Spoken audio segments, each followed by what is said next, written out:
বাংলাদেশে বিষধর সাপ রাসেলস ভাইপারের আতঙ্ক ছড়িয়ে পড়ছে। গণমাধ্যমে প্রচারিত তথ্য বলছে, চলতি বছর এ পর্যন্ত পদ্মার তীরবর্তী রাজশাহী, রাজবাড়ী, মানিকগঞ্জ সহ বিভিন্ন জেলায় রাসেলস ভাইপারের দংশনে অন্তত 10 জনের মৃত্যু হয়েছে।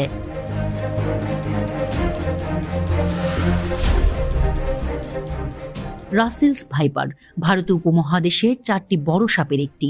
ব্রিটিশ শাসনামলে ভারতে কাজ করতে এসেছিলেন স্কটিশ সার্জন প্যাট্রিক রাসেল। 1796 সালে তিনি এই সাপ সম্পর্কে গবেষণা করেন। তার নাম অনুসারে এই সাপের নামকরণ করা হয় রাসেলস ভাইপার।